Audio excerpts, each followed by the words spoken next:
I sat alone on a cold bench outside a gas station, the hum of Highway 70 fading into the night. My phone screen glowed with a news article about a 72-year-old woman abandoned at a rest stop by her own family, left to fend for herself until a stranger stepped in. The comments below the story burned with anger. How could they do that to their own mother? What kind of people leave an elderly woman behind? My hands trembled, not from the chilly air, but because I was living the same nightmare. 3 days ago, my son David's family drove off from this very spot, leaving me, their 68-year-old mother, stranded without a word. But they didn't know one thing. I wasn't just a helpless old lady they could toss aside. I held the deed to the house they called home. My name is Evelyn, and I never thought I'd be the one to tell a story like this. 6 months before that awful night, David called me, his voice shaky with panic. "Mom, we're in trouble," he said. "Sarah lost her job, and we're drowning in bills. The kids' school fees, the mortgage, we might lose everything." I was living in a cozy retirement village in Tucson, filling my days with knitting circles, morning walks, and coffee with friends. At 68, I thought my days of bailing out my son were long gone. But David's voice, the same one that used to beg for bedtime stories, pulled at my heart. "How much do you need?" I asked, already thinking of the savings I'd tucked away from my late husband's pension. "$60,000, he said softly. "It'll save the house, Mom. For the kids." My grandchildren, 10-year-old Lily and 7-year-old Noah, were my world, even from miles away.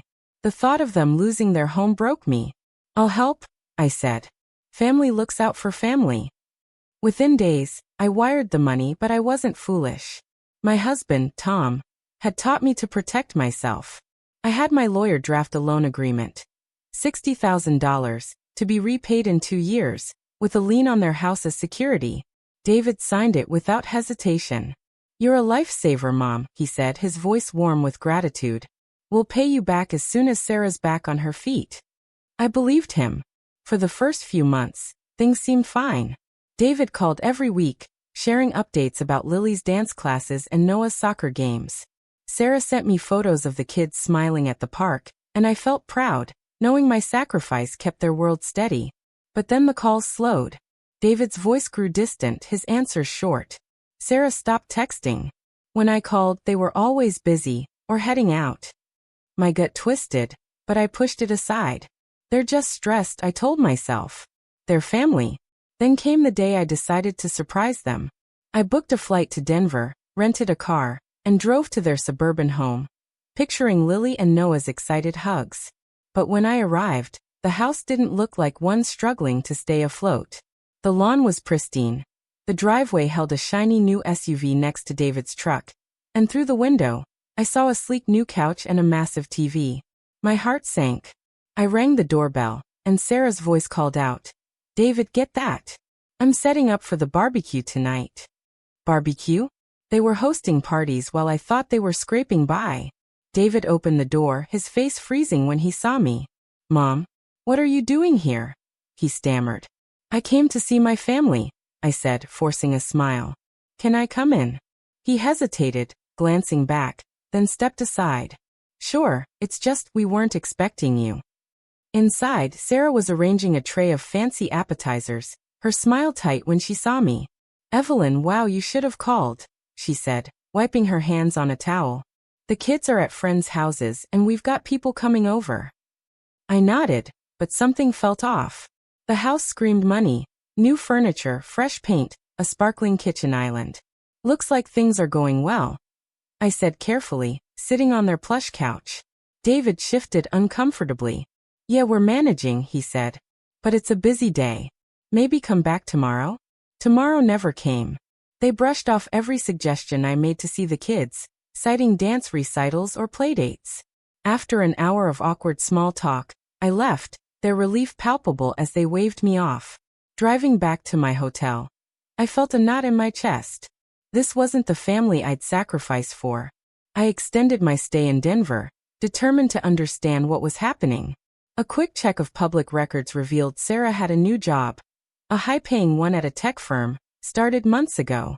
The SUV was bought with a down payment that matched most of my loan. Worse, I drove by their house the next day and saw Lily and Noah playing in the yard, not at any playdates. They'd lied to keep me away. That night, I called David. Is Sarah working? I asked, my voice steady. There was a long pause. Mom, why are you digging into this? He said, defensive.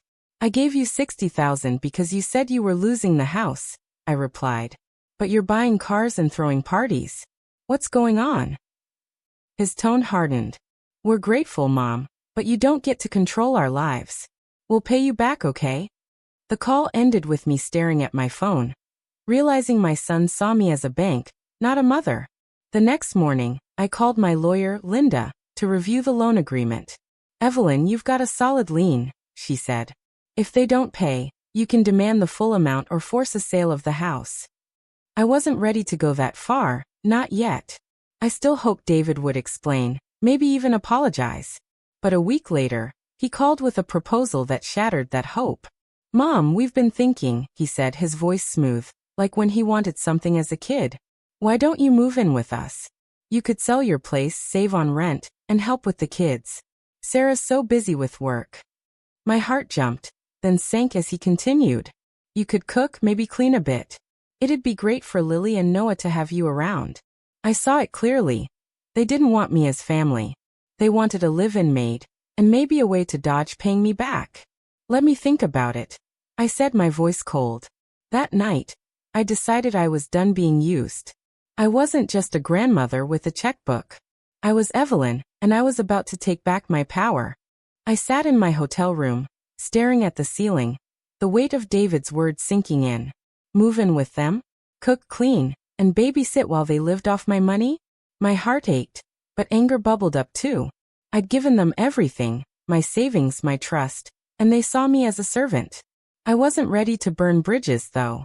Maybe there was still a way to fix this. I called my sister, Carol, who lived in Colorado Springs. Evelyn, you okay? She asked, her voice warm but worried. Not really, I said, my throat tight. David and Sarah. They lied about needing the money. And they left me at a gas station. Carol just drove off. There was a long pause. They did what? She said, her voice sharp. Evelyn, get in your car and come here. Now. I drove the hour to Carol's small house, my mind racing. Had I been blind to David's true nature? Or was Sarah pushing him to act this way? When I pulled into Carol's driveway, she was waiting on the porch, arms crossed. Tell me everything, she said as we sat at her kitchen table, a pot of coffee between us. I spilled it all. The loan, the new SUV, the barbecue, the lies about the kids. My voice broke when I got to the highway. I waited there for hours, Carol. I thought they'd come back. But they didn't. Her eyes softened. Oh, honey, you don't deserve this. She reached for my hand. What do they want now? I sighed. They want me to move in, help with the kids, do chores. Like I'm some kind of free maid. Carol's face hardened. They're using you, Evelyn. You gave them $60,000. And now this? You need to talk to them. Straighten it out.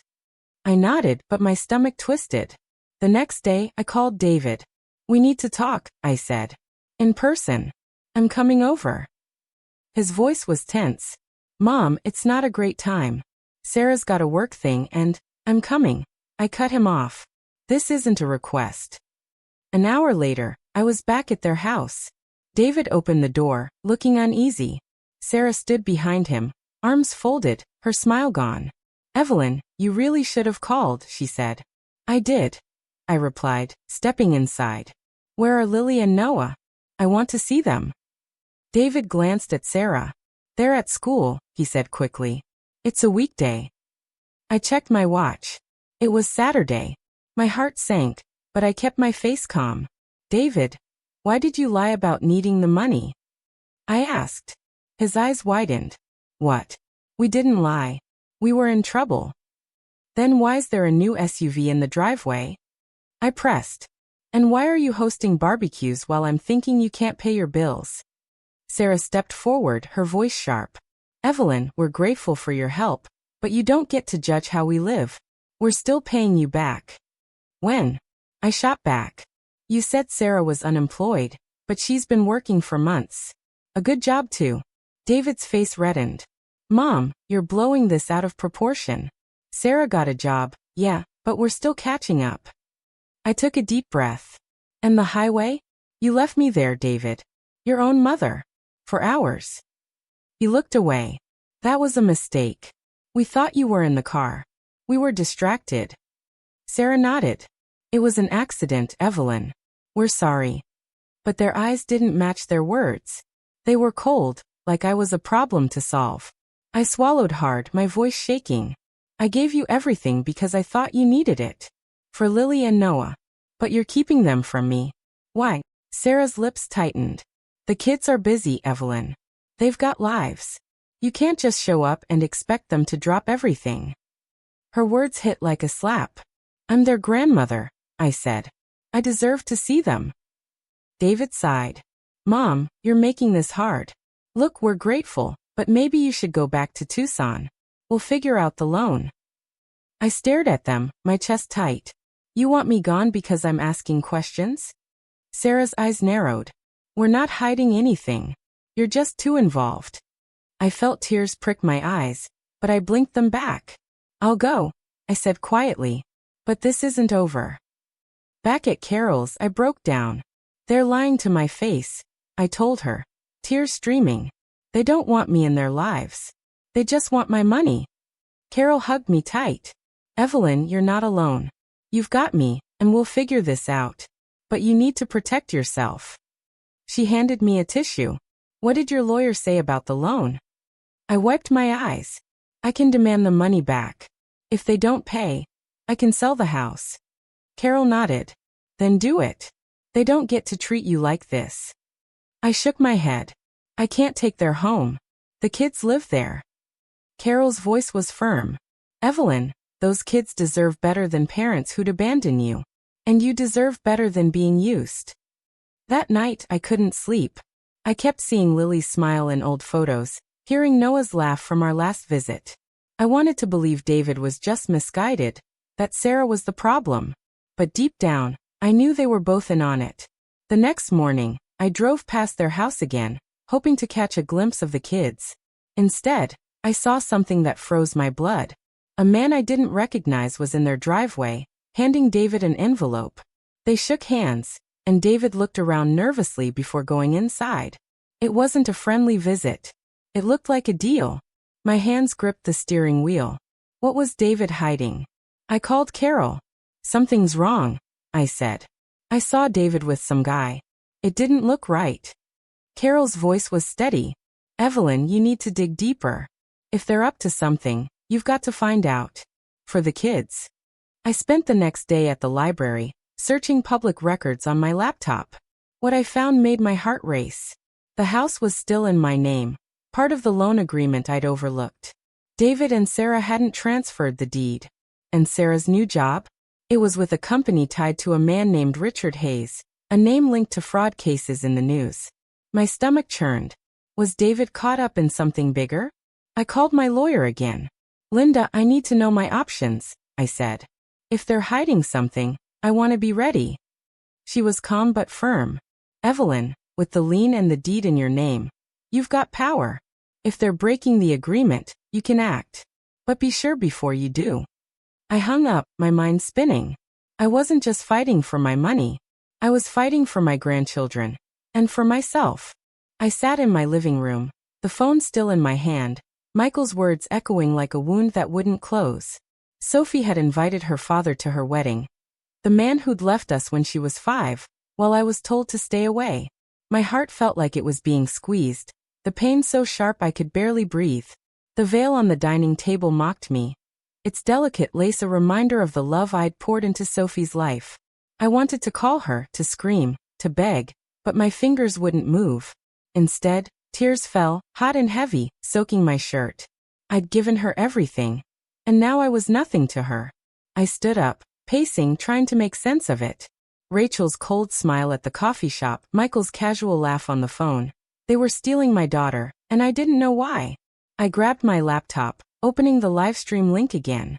The test page was still there, Sophie and Ethan smiling, Rachel in the background like she owned the moment.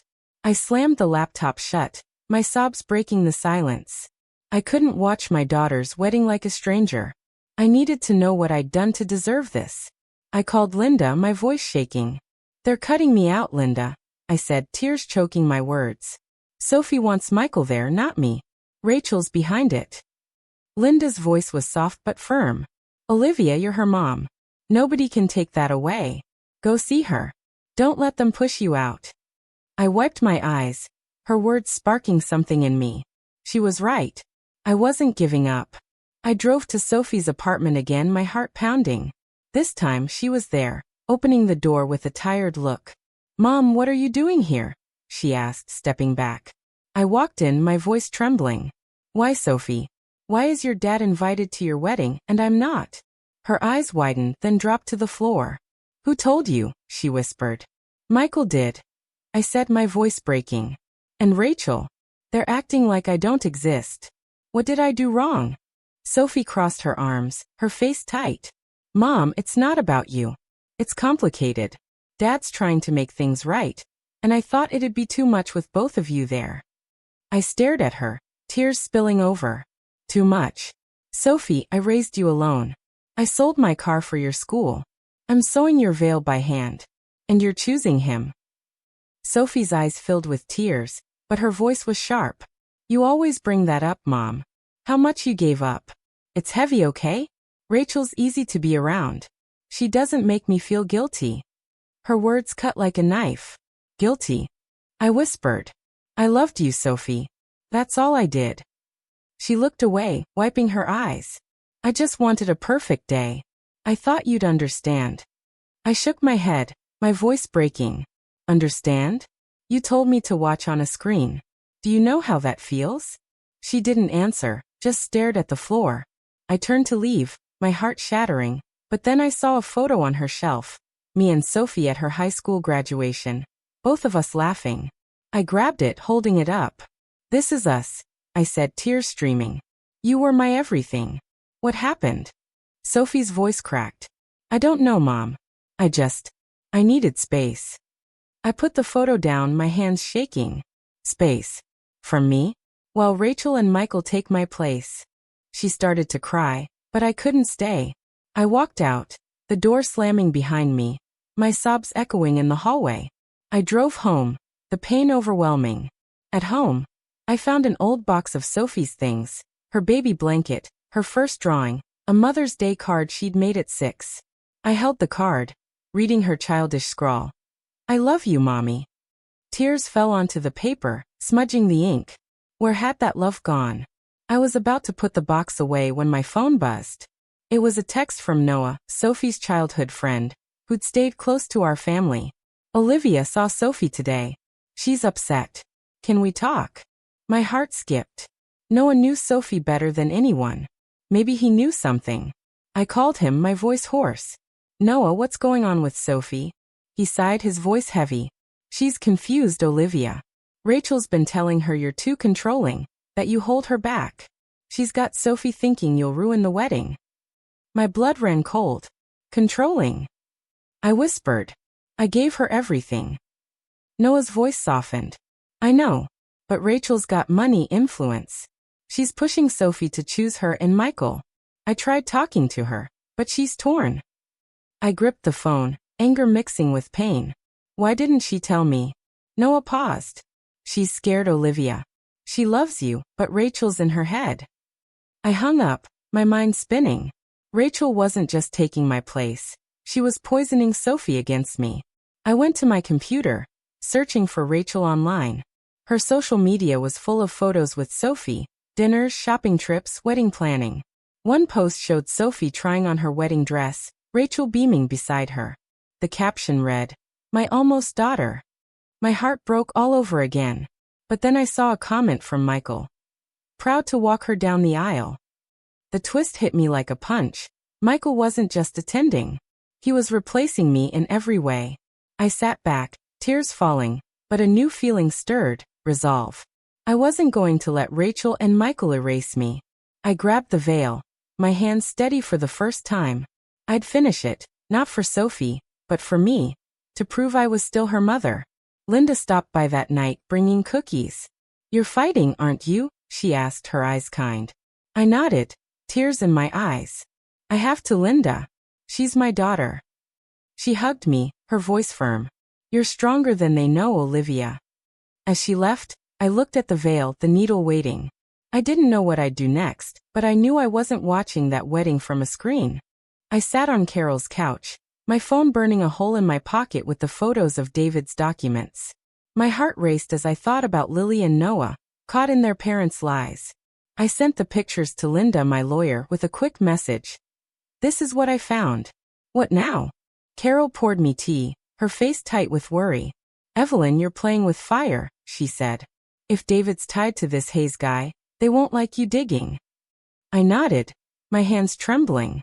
I know, but I can't let them hurt the kids. Or me. Linda called back within the hour. Evelyn, these documents are serious, she said.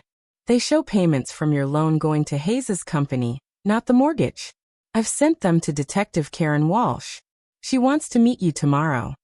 My stomach flipped. The police. This was real now. The next morning, I met Detective Walsh at a diner near Carol's house. She was a tall woman with sharp eyes and a no-nonsense voice. Mrs. Parker, your photos suggest your son's involved in a money laundering scheme, she said, sliding a coffee cup across the table. Hayes runs a fake consulting firm. He gets people like David to funnel money through loans or investments. Your $60,000 was just a piece of it. I felt sick. David knew. I asked, my voice small. She nodded. Looks like it. He signed contracts with Hayes. But we need more evidence to move on them. Can you get closer? I swallowed hard. They already pushed me out. They left me on the highway. Her eyes softened. I heard. I'm sorry. But you've got leverage, the house deed. Use it carefully. I left the diner, my mind spinning. David wasn't just greedy. He was a criminal. I wanted to confront him. Shake him until he told me why he'd betrayed me. But Detective Walsh's words stuck. I needed more proof. I drove to a park near David's house, hoping to see Lily or Noah. Instead, I saw Sarah's SUV parked outside a cafe. She was inside, talking to a man in a suit. Richard Hayes, I was sure. They leaned close, her face serious, his hands waving as he spoke. I snapped a photo from my car, my heart pounding. Then my phone buzzed. It was Lily calling from her school's office. Grandma, I need you, she whispered. Something's wrong at home. My blood ran cold. What happened, honey? I asked. Dad's mad all the time, she said. He yelled at Noah for asking about you. And there's a weird man at the house a lot. I drove to the school, my hands shaking. Lily was waiting outside, her backpack slung over one shoulder. Grandma, I'm scared, she said, climbing into my car. Mom and Dad keep locking their office. Noah heard them talking about moving away. My heart stopped. Moving? They were planning to run. Don't worry, sweetie, I said, hugging her. I'll keep you safe. I called Carol on the way back. Lily says they might leave. I told her. I think they know I'm onto them. Carol's voice was firm. Evelyn, you need to act now. Talk to that detective again. And keep Lily with you. I dropped Lily off at Carol's, promising to pick up Noah later. Lily grabbed my hand. Grandma, don't let them take us, she said, tears in her eyes. I won't, I promised, my voice breaking. I called Detective Walsh. David and Sarah might run, I said. Lily heard them talking about it. Walsh was calm but urgent. We're watching Hayes's firm, but we need something solid tying David to the scam. Can you get into their office again? I hesitated. Sneaking in once was risky, twice was dangerous. But for Lily and Noah, I'd do anything. That night, I waited until David and Sarah left for one of their work dinners. I used the spare key again, my heart pounding as I slipped into their office. The folder was gone, but I found a USB drive in a drawer. I plugged it into their computer, holding my breath. Files popped up, emails between David and Hayes, bank transfers, even a fake deed with my name forged. My hands shook as I copied everything to my phone. Then I heard the front door open. It was Sarah. Who's there? She called, her voice sharp. I yanked the USB out and ducked under the desk, my heart slamming against my ribs. Her footsteps came closer. David, did you leave the light on? She said. I heard David's voice from the hall. No, I didn't. Check the office. I clutched my phone, the files still downloading. If they caught me, I didn't know what they'd do. Sarah's shadow crossed the doorway. Nothing's here, she said, but her voice sounded uneasy. Let's go. Hayes is waiting. They left, and I let out a shaky breath crawling out. I sent the files to Walsh and Linda, my fingers trembling. Got something big. I texted Walsh. Meet me tomorrow. Back at Carol's, I hugged Lily tight. You're so brave, I told her. She looked up, her eyes big. Grandma, are Mom and Dad bad people? My heart broke. They made bad choices, honey, I said. But I'm here and I'll fix this. Carol pulled me aside later. Evelyn, you're risking a lot, she said. What if they come after you? I shook my head. They already left me on a highway, Carol. They can't hurt me more than that. But deep down I was scared. The next morning, Walsh called. The files are gold, she said. We've got enough to raid Hayes's office, but David's a small fish. If we move now, he might slip away. Can you keep him in town? I didn't know how, but I nodded. I'll try. I called David, my voice steady. We need to talk about the loan, I said. I'm coming over. He sounded annoyed. Mom, we're busy. Can it wait? No, I said. It's about the house. I know it's still in my name. There was a long pause. What are you talking about? He said, his voice tight. Meet me at the diner on Main Street, I said. 1 hour. He agreed, but I felt a chill. At the diner, David showed up alone, his face hard. What's this about, Mom? He asked, sliding into the booth. I know about Hayes, I said, watching his eyes. And the scam. I've got proof. His face paled. You're wrong, he stammered. You don't know what you're talking about. But his hands shook. David, I said, my voice soft but firm. Tell me the truth, or I sell the house. He leaned forward, his voice low. Mom, you need to back off. You don't know what you're messing with. I stared at David across the diner table, his warning ringing in my ears. You don't know what you're messing with, he'd said, his eyes cold. My son, the boy I'd raised, was threatening me. My heart ached, but I held his gaze. David, I'm your mother, I said, my voice steady despite the hurt. I gave you $60,000 to save your family. Now you're working with a crook, and you left me on a highway. Tell me why. He leaned back, his jaw tight. Mom, you're making this bigger than it is. Hayes is just a business partner. The money's tied up, but we'll pay you back. I shook my head. I saw the files, David. Your name's all over them. You're laundering money for him. His face went white, and he stood up. Stay out of it, Mom. For your own good. He walked out, leaving me with an empty coffee cup and a sinking feeling. I drove back to Carol's, my mind racing. David's threat scared me, but it also lit a fire inside. He thought I'd back down, but I wasn't the same woman who'd trusted him blindly. At Carol's, Lily and Noah were playing cards on the living room floor. Grandma, Noah said, running to hug me. Are we staying with you now? I smiled, hiding my worry. For a little while, honey, I said, ruffling his hair. Lily looked up, her eyes serious. Is Dad in trouble? I knelt beside her. He's made some bad choices, sweetie. But I'm keeping you safe. She nodded, but her face was tight, like she carried too much for a 10-year-old. I called Detective Walsh as soon as the kids were in bed. David knows I'm onto him, I said. He told me to back off. Walsh's voice was calm but urgent. Evelyn, we're close. The files you sent are enough for a warrant on Hayes's office. But we need to catch David in the act. Can you get him to meet Hayes again? I didn't know how, but I agreed. The next morning, I got a text from an unknown number. Meet me at 3 p.m. City Park, by the fountain. Come alone. My heart pounded. Was it David? Hayes. I showed it to Carol. Don't go, she said, her eyes wide. It's too dangerous. But I shook my head. If it's David, I need to hear him out. If it's Hayes, I need to know what he wants. I called Walsh, who told me to wear a small recorder she'd drop off. Just talk, she said. Get them to say something incriminating. At the park, I sat by the fountain, the recorder hidden in my jacket.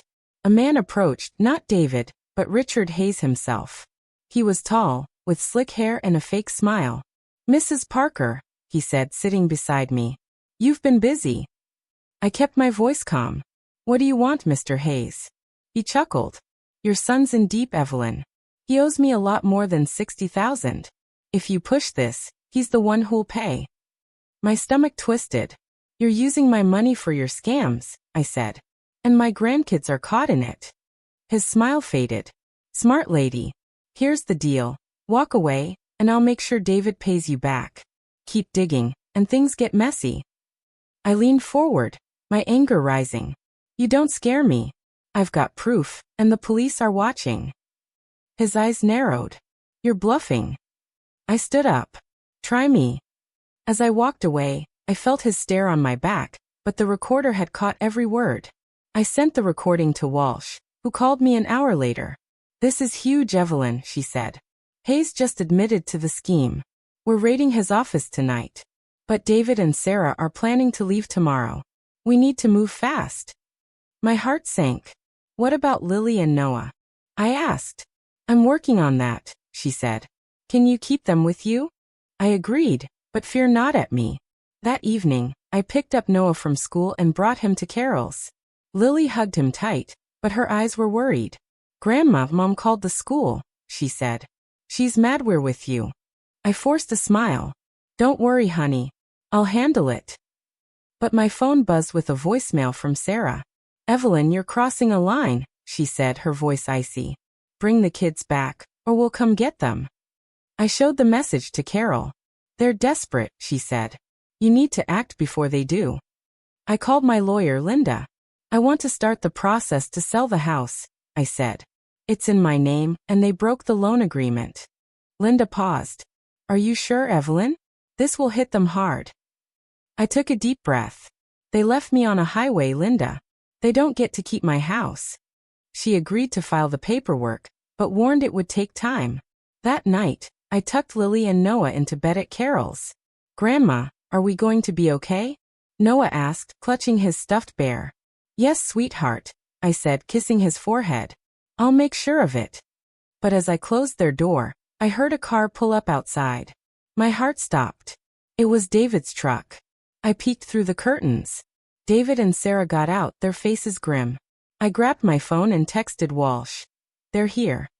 Carol whispered, "Lock the door, Evelyn." I did, but David pounded on it. "Mom, open up," he yelled. "We know you've got the kids." Lily woke up, her eyes wide. "Grandma, what's happening?" I hugged her. "Stay with Aunt Carol. I'll handle this." I opened the door just enough to face David. "You're not taking them," I said. His face was red. "You're stealing our kids, Mom. And messing with our house. You've gone too far." Sarah stepped forward. "Give them back, Evelyn, or we'll call the cops." I held my ground. "Go ahead. I've got proof of your scam with Hayes. The police are already watching." David's eyes widened, and Sarah grabbed his arm. "Let's go," she hissed. They backed off, but I knew they weren't done. I called Walsh again. "They just showed up," I said, my voice shaking. "They're scared, Evelyn," she replied. "The raid's happening now. Stay with Carol and keep the kids safe." I sat up all night, watching the street, my heart heavy. David was my son, but he'd chosen this path. The next morning, Walsh called. "We got Hayes," she said. "But David and Sarah are gone. They left their house empty. We're looking for them." My heart sank. They'd run, leaving Lily and Noah behind. I looked at the kids, eating breakfast with Carol. They were mine to protect now, and I wasn't backing down. I stood in Carol's kitchen, gripping my coffee mug as Detective Walsh's words echoed in my head. David and Sarah were gone, their house empty, and Lily and Noah were with me. My heart felt heavy, torn between relief that the kids were safe and pain that my own son had vanished. Carol sat across from me, her face grim. "Evelyn, what's next?" she asked. "They're on the run, but the kids can't stay in limbo." I nodded, glancing at Lily and Noah, who were coloring at the table. "I need to keep them safe," I said. "And I need to sell that house. It's mine and they don't get to walk away with it." Carol squeezed my hand. "You're doing the right thing. But be careful. If David's desperate, he might come back." I called Linda, my lawyer, to push the house sale forward. The paperwork's ready, she said.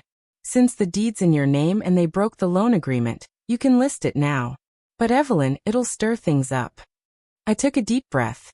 Let it stir. They left me on a highway. They don't get to keep what's mine. That afternoon, I met with a realtor, a kind woman named Susan who didn't ask too many questions. It's a nice house, she said, looking at the photos. It'll sell fast.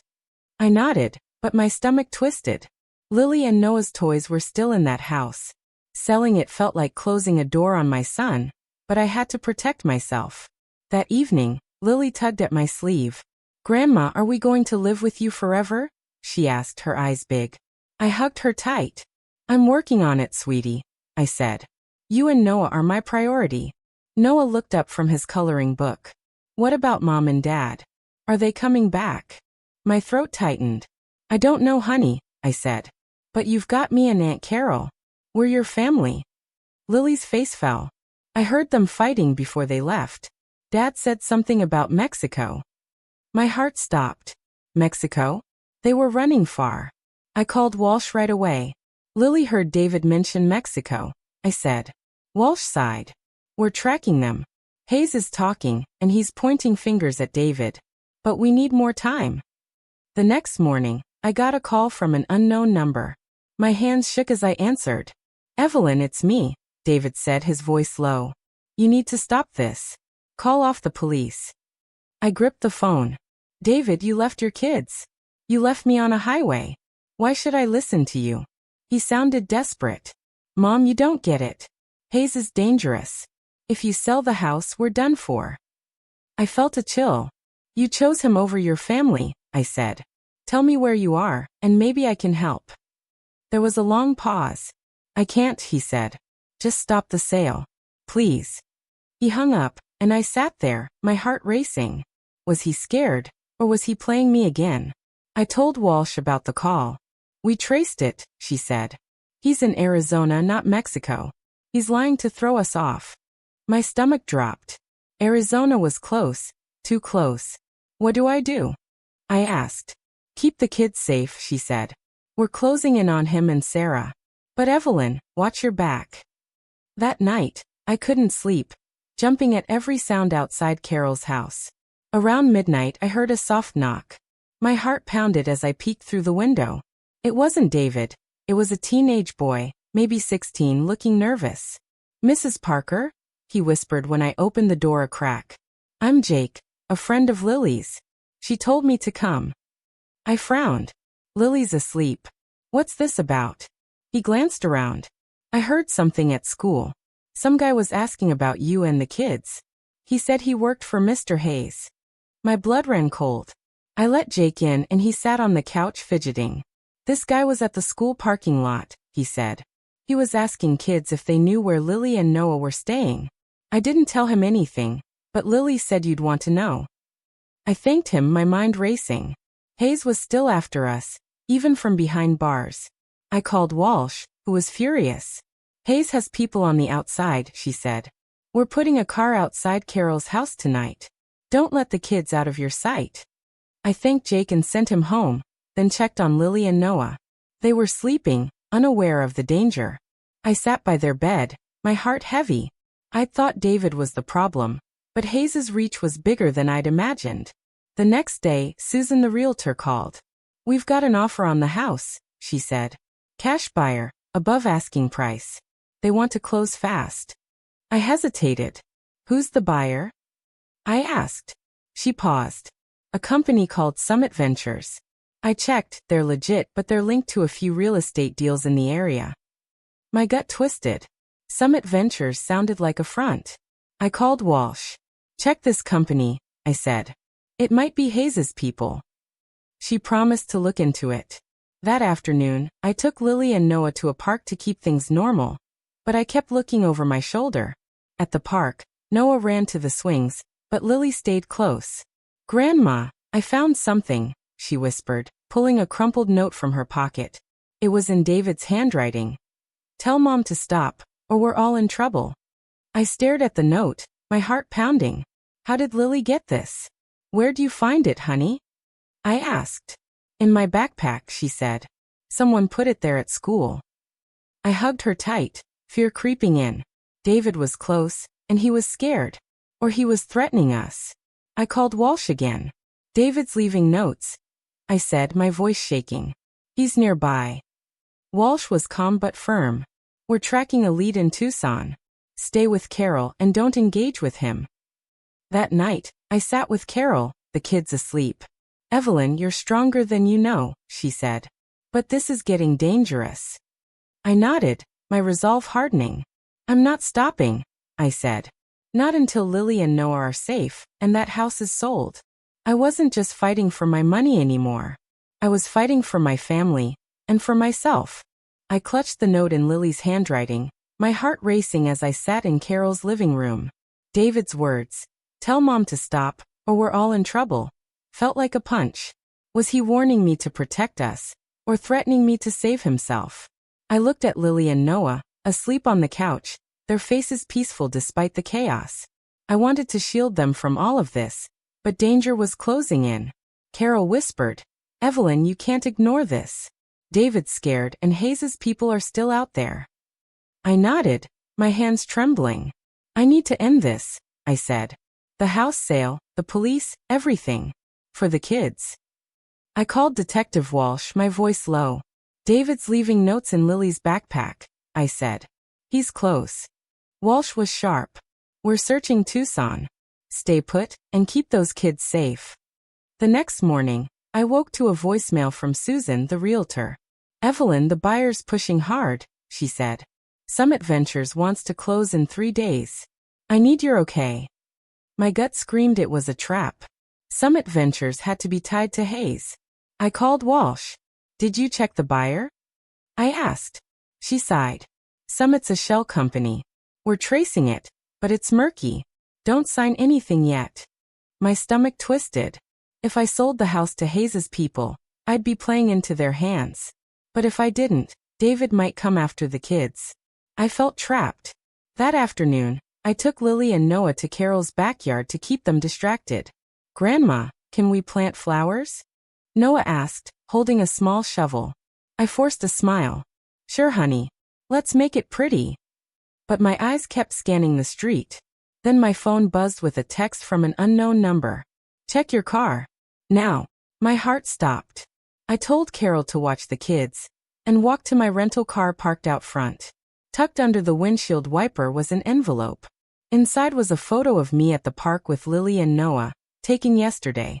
On the back in David's handwriting, "You're being watched. Back off." My knees went weak. I called Walsh, my voice shaking. "Someone's following me," I said. "They left a photo." Walsh was urgent. "Get inside, Evelyn. I'm sending a car now." I ran back to Carol's, locking the door. "What's wrong?" Carol asked, seeing my face. I showed her the photo. "They're watching us," I said. "David, or Hayes's people." Lily overheard, her eyes wide. "Grandma, are we in danger?" I hugged her. "No, sweetie. I'll keep you safe." That evening, Walsh came to Carol's with another officer. She looked at the photo, her face grim. "This is Hayes's style," she said. "He's in custody, but his network's still active. We're putting you in a safe house tonight." I shook my head. "I'm not running. The kids need stability." Walsh leaned forward. "Evelyn, these people are dangerous. David's not just a pawn, he's in deep. We found his name on more contracts. He's been moving money for Hayes for years." My heart sank. Years. My son had been lying to me long before the loan. I looked at Lily and Noah, playing nearby. "What about them?" I asked. Walsh softened. "We're working on temporary custody for you. But you need to stay safe until we catch David and Sarah." That night, we stayed at Carol's, a police car parked outside. I couldn't sleep, my mind spinning with David's betrayal. Around 2 a.m., my phone rang. It was Sarah. "Evelyn, you're ruining everything," she hissed. "Call off the sale, or you'll never see us again." My voice was cold. "You left your kids, Sarah. You don't get to threaten me." She laughed, bitter. "You think you're smart figuring out Hayes? You're nothing to him. Sell the house, and you'll regret it." She hung up, and I sat there shaking. I texted Walsh the call details. She replied instantly. We're tracing it. Stay strong. But I felt the walls closing in. The next morning, I got a call from Linda. The sale's moving forward, she said. But Summit Ventures sent a new offer. Higher, but they're demanding you sign today. I hesitated. It's a trap, isn't it? Linda sighed. Probably. I'll stall them. Then came the biggest twist. Lily ran into the kitchen, holding her phone. Grandma, look, she said, showing me a text from an unknown number. It was a photo of David and Sarah at a gas station, time-stamped last night. The message read, "Help us. They're after us." My heart raced. Was David in trouble, or was this another trick? I showed Walsh the photo. This is legit, she said. We've got a lead on them in Phoenix. But Evelyn, it could be a setup to lure you out. I looked at Lily, who was trembling. Grandma, is Dad okay? She asked. I hugged her. I don't know, honey. But I'm here. I called Carol over. I need to go to Phoenix, I said. If David's really in trouble, I need to know. Carol grabbed my arm. Evelyn, it's too risky. Let the police handle it. But I shook my head. He's still my son. I met Walsh at the station to plan. If you go, we're coming with you, she said. We'll set up a sting. If David's there, we'll grab him. If it's a trap, we'll protect you. I nodded, my heart pounding. That afternoon, I drove to Phoenix with Walsh and 2 officers trailing me. Lily and Noah stayed with Carol, safe but worried. At a rundown motel off the highway, I saw David's truck. My hands shook as I parked. Walsh signaled me to wait. Then I saw him, David, standing by the motel door looking nervous. I stepped out, my voice firm. David, what's going on? He froze, his eyes darting. Mom, you shouldn't be here, he said. Before I could reply, a car sped into the lot. Sarah jumped out, yelling, David, go! But police cars swarmed in, lights flashing. David bolted, but the officers grabbed him. Sarah screamed, You ruined us, Evelyn, as they cuffed her. I stood there, my heart breaking as they took my son away. Walsh put a hand on my shoulder. You did good, Evelyn. We've got them, and Hayes's network is crumbling. But I felt no victory.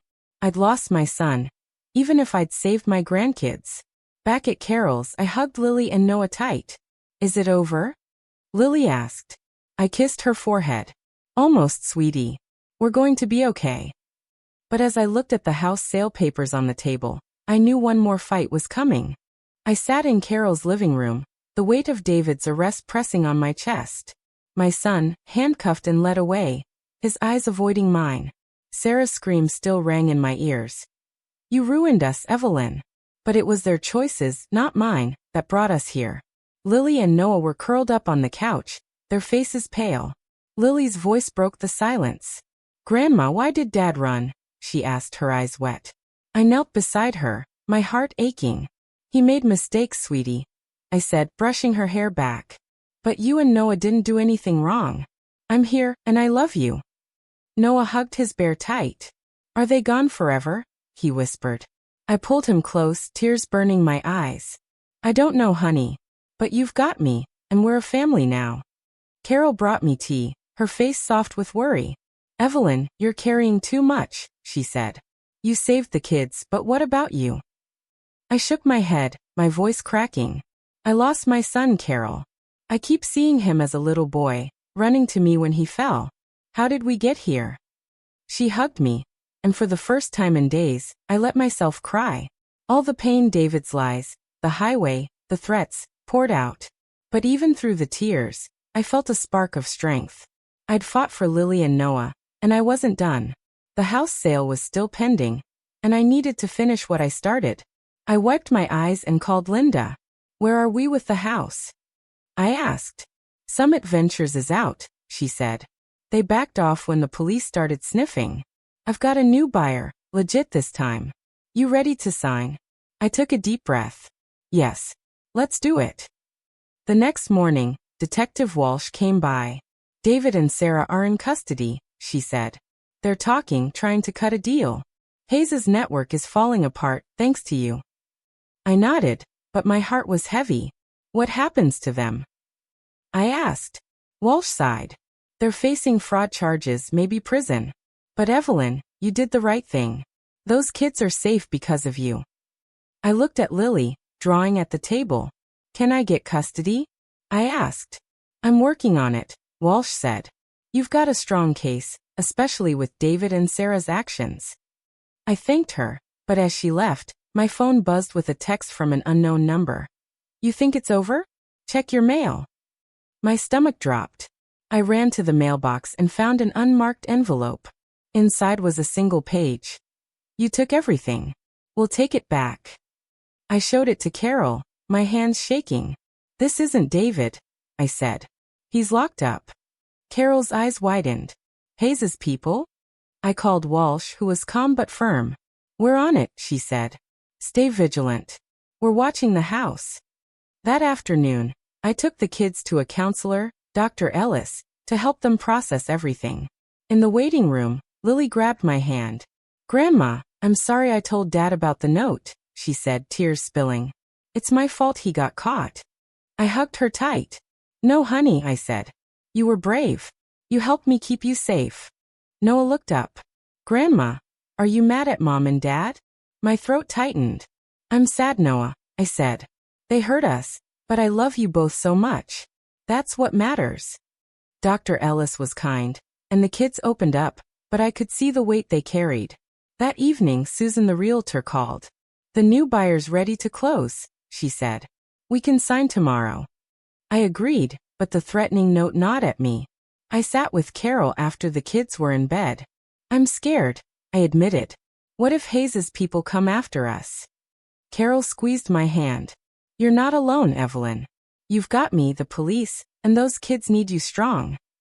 Her words steadied me. The next day, I went to Susan's office to sign the papers. As I held the pen, my phone rang. It was David, calling from jail. Mom, don't sell the house, he said, his voice desperate. It's all we have left. My heart broke, but I was done. You lost that right, David, I said. You left me on a highway. You left your kids. This is my house now. He started to argue, but I hung up, tears streaming. I signed the papers, my hands steady. Back at Carol's, I found Lily crying in her room. Grandma, I found this, she said, holding a letter tucked in her backpack. It was from Sarah, written before her arrest. Lily, Noah, we love you. Grandma's lying to you. We'll come back. My blood boiled. Sarah was still trying to manipulate them. I hugged Lily. Your mom's wrong, I said. I'm here, and I'm telling the truth. You're safe with me. Lily nodded, but her eyes were haunted. That night, Walsh called. We caught the guy leaving the note, she said. Low-level thug working for Hayes's partner. A guy named Victor Crane. He's still out there. My heart sank. Another enemy? What now? I asked. We're closing in, Walsh said. But Evelyn, you need to move. Get the kids somewhere safe until we get Crane. I looked at Carol. We're leaving, I said. Tomorrow. The next morning, I packed bags for me, Lily, and Noah. Carol insisted on coming. You're not doing this alone, she said. We drove to a small cabin Walsh arranged, an hour from Denver. As we settled in, Noah clung to me. Grandma, are bad people coming? He asked. I kissed his head. No, honey. We're safe here. But my heart wasn't sure. That night, I tucked the kids in, their small hands holding mine. I'd lost my son, but I'd gained a purpose. I wasn't just a grandmother. I was their protector, and no one would take that from me. The cabin was quiet, tucked deep in the Colorado woods, but I couldn't shake the fear that followed us. Lily and Noah slept in the small bedroom, their soft breathing the only sound breaking the night. I sat by the window, watching the dark trees, my heart heavy with everything we'd been through. David and Sarah were in jail, the house was sold, but Victor Crane, Hayes's partner, was still out there. I'd fought so hard to protect my grandkids, but the danger wasn't gone. Carol sat beside me, her hand on mine. Evelyn, you're doing everything you can, she said softly. Those kids are lucky to have you. I wiped a tear away. I just want them to feel safe, Carol. They've lost so much. My voice broke, thinking of David's betrayal, the highway, Sarah's cruel letter. The next morning, I made pancakes to keep things normal. Noah grinned, syrup on his chin. Grandma, these are the best, he said. Lily smiled, but her eyes were distant. Grandma, will we ever go back home? She asked. My heart ached. We're making a new home, sweetie, I said, squeezing her hand. With me and Aunt Carol. After breakfast, I called Detective Walsh. Any news on Crane? I asked. She sighed. He's slippery, Evelyn. We've got leads, but he's gone quiet. The house sale money's in your account, though. You're free to start over. Free. The word felt hollow. I'd won the house, but my son was gone, and Crane's shadow loomed. What about custody? I asked. You're approved for temporary custody, Walsh said. Permanent's next, but it'll take time. I thanked her, relief mixing with worry. That afternoon, Noah found a box under the cabin's porch while playing. Grandma, look, he called, dragging it inside. My stomach dropped. It was sealed with my name scrawled on top. Carol frowned. Don't open it, Evelyn. Call Walsh. I nodded, but curiosity burned. I called Walsh, who told us to wait for an officer. When they arrived, they opened the box carefully. Inside were papers, bank records, emails, and a note. You sold the house, but we're not done. The emails were between Crane and Sarah, planning to use my loan money for a new scam. My hands shook. Sarah had been deeper in this than David. The officer bagged the evidence, and Walsh called. This ties Crane to the network, she said. We're closing in. Stay in the cabin. That night, Lily woke up crying. Grandma, I had a bad dream, she said, climbing into my bed. Mom was yelling, saying it's my fault. I held her close, my heart breaking. It's not your fault, honey, I said. Your mom made bad choices, but you're perfect. She sniffled. Why didn't they love us enough? The question hit like a knife. They loved you in their way, I said, tears falling. But I love you more, and I'm never leaving. Noah heard us and joined, curling up beside me. Grandma, you're our real mom now, he said. I hugged them both, my resolve hardening. Crane could threaten me, but he wouldn't touch my kids. The next day, I got a call from Linda. The house money's clear, she said. But there's a problem. Someone's contesting the sale, claiming they're a relative. My blood ran cold. Who? I asked. A woman named Maria Crane, Linda said. She says Victor's her husband. I gripped the phone. Crane's wife. This was another move to scare me. I told Walsh, who was furious. Maria's a ghost, she said. No records, just a name. They're trying to tie up the money. Don't engage. But that evening, a car slowed by the cabin. I peeked out, my heart pounding. A woman stepped out, staring at the house. She looked like Sarah but older. Maria, I was sure. She left something on the porch and drove off. I waited until she was gone, then grabbed it. A photo of David in jail with a note. He's talking. Stop him, or you're next. I called Walsh, my voice shaking. Maria Crane was here, I said. She left a threat. Walsh was urgent. We're sending a team. Lock the doors. I did, pulling Lily and Noah close. What's happening? Lily asked, her eyes wide. Just a visitor, sweetie. I lied, hating it. Carol whispered. Evelyn, this is too much. We need to leave. But I shook my head. Running won't stop them. I need to face this. The police arrived, taking the photo and note. Walsh called later. David's giving us names, she said. He's turning on Crane. That's why Maria's desperate. My heart twisted. David was helping the police, but at what cost? Was he trying to make things right, or saving himself? The next morning, I sat with the kids, trying to keep things light. Let's draw our new house, I said, spreading paper on the table. Lily drew a big garden. Noah added a swing set. And you'll live with us, right, Grandma? Noah asked. I smiled, tears in my eyes. Always, honey. But my phone buzzed with a voicemail from David. Mom, I'm sorry, he said, his voice raw. I messed up. I'm telling the police everything, but Crane's people are after you. Protect the kids. I played it for Walsh, my hands trembling. He's scared, she said. We're moving him to a safer cell.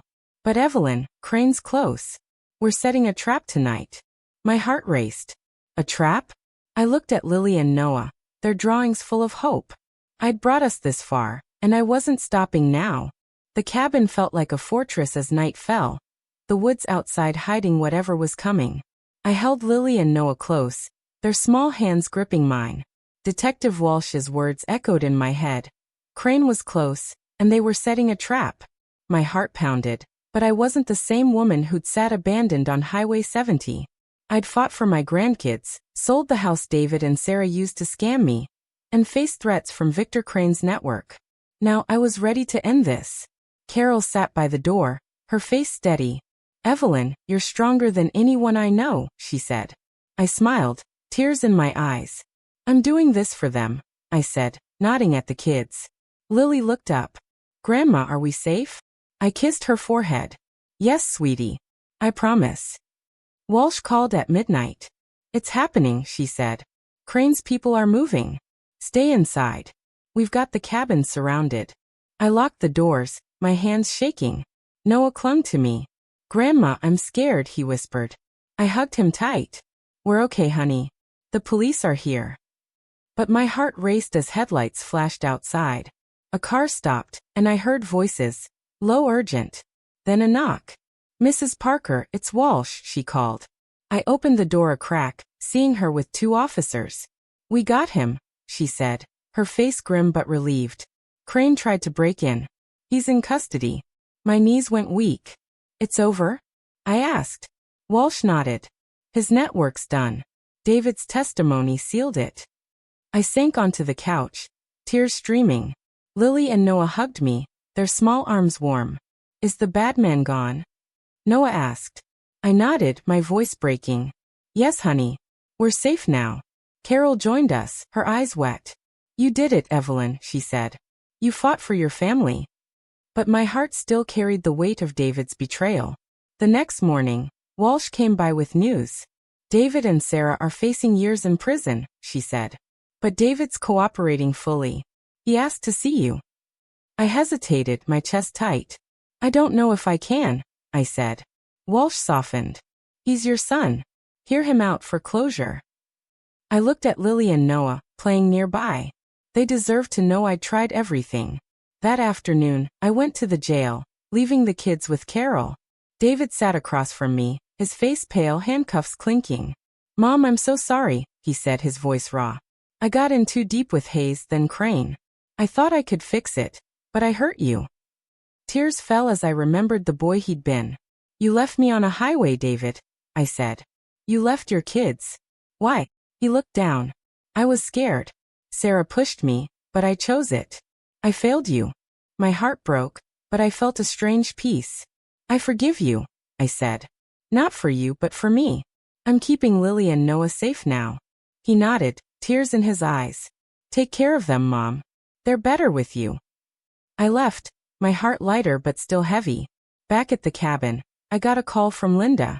"The house sale's final," she said. "The money's yours and Maria Crane's claim was dropped. You're free." I smiled, relief washing over me. That evening, I sat with Lily and Noah. "We're starting over," I said. "A new house, just us." Lily's eyes lit up. "Can we have a garden?" she asked. Noah grinned. "And a swing set." I laughed, pulling them close.